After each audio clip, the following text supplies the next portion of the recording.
Assalamualaikum warahmatullahi wabarakatuh. Perkenalkan, nama saya Rehan Alif Nazir Hidayat. Saya dari Prodi Manajemen. Di sini saya akan menjelaskan secara singkat tentang PPh 21 untuk penerimaan pensiun. Yang pertama, definisi penerimaan pensiun, yaitu pajak penghasilan pasal 21 dikenakan atas penghasilan yang diterima wajib pajak orang pribadi. Yang kedua, pengertian penerimaan pensiun menurut Peraturan Direktorat Jenderal Pajak Nomor 16 PJ 2016 adalah orang pribadi atau ahli waris yang menerima atau memperoleh imbalan untuk pekerjaan yang dilakukan di masa lalu.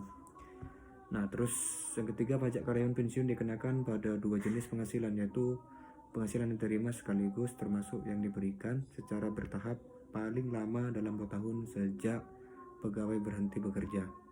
Nah, penghasilan yang diterima secara berkala dan teratur sampai penerimaan pensiun meninggal dunia sesuai ketentuan pasal 5 Peraturan Dirjen Pajak. Kedua jenis penghasilan di atas termasuk penghasilan yang dipotong pajak PPh 21.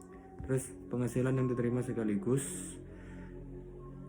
ada uang pesangon, yaitu penghasilan yang dibayarkan oleh pemberi kerja termasuk pengelola dana pesangon tenaga kerja kepada pegawai dengan nama dan dalam bentuk apapun. Nah, yang kedua, uang manfaat pensiun, yaitu penghasilan dari manfaat pensiun yang dibayarkan kepada orang yang pribadi secara dana pensiun secara sekaligus sesuai ketentuan peraturan perundang-undangan di bidang dana pensiun oleh dana pensiun memberi kerja atau dana pensiun lembaga keuangan yang pendiriannya telah didasarkan oleh Menteri Keuangan.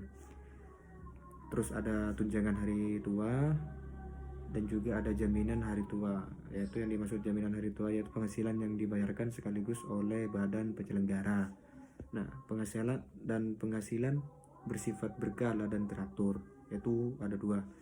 Sedangkan penghasilan berkala dan teratur adalah uang pensiun yang diberikan setiap bulan kepada pensiun karyawan, dan pajak atas penghasilan teratur tidak bersifat final yang dikenakan atas penghasilan neto setahun. Penghasilan neto penerimaan pensiun adalah jumlah penghasilan bruto dikurangi biaya pensiun. Terus ada tarif pajak atas penghasilan sekaligus. Nah, uang pesangon dikenai tarif PPh 21 progresif sebesar 0% atas penghasilan bruto sampai dengan 50 juta. Terus 5% atas penghasilan bruto di atas 50 juta sampai dengan 100 juta. Terus 15% atas penghasilan bruto di atas 100 juta sampai dengan 500 juta. Terus 25%-nya atas penghasilan bruto di atas 500 juta. Contoh, karyawan pensiun mendapat uang pesangon dari perusahaan sebesar 200 juta, maka perhitungan pajaknya adalah 0% dikali 50 juta dan 5% dikali 50 juta terus 15% dikali 100 juta. Nah, dan potongan PPh 21 atas pasangan sebesar 17.500.000 rupiah. Sedangkan tarif pajak penghasilan berupa uang manfaat pensiun, tunjangan hari tua atau jaminan hari tua adalah 0% penghasilan bruto sampai dengan 50 juta, terus 5% penghasilan bruto di atas 50 juta. Contoh, karyawan pensiun menerima uang asuransi untuk hari tua sebesar 100 juta. Maka perhitungan pajaknya adalah 0% kali 50 juta terus 5% kali 50 juta dan potongan PPh 21 adalah sebesar 2.500.000 rupiah.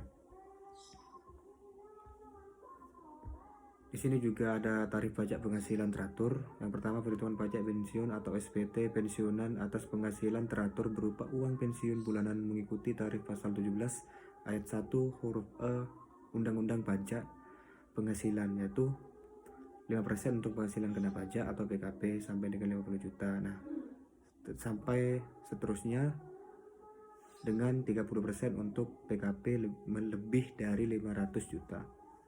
Contoh, seorang karyawan menikah dan punya 2 anak.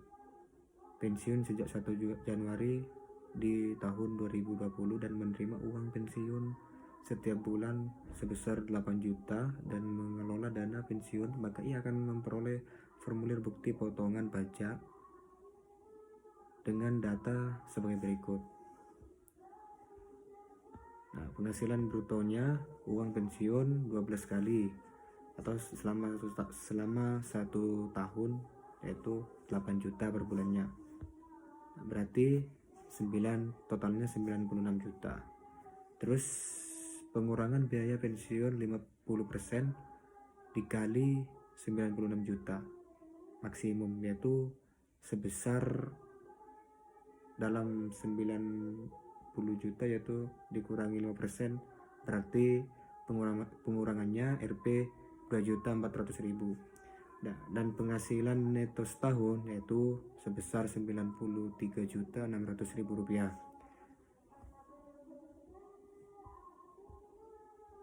Mungkin itu saja yang dapat saya sampaikan, semoga bermanfaat. Kurang lebihnya saya mohon maaf. Wassalamualaikum warahmatullahi wabarakatuh.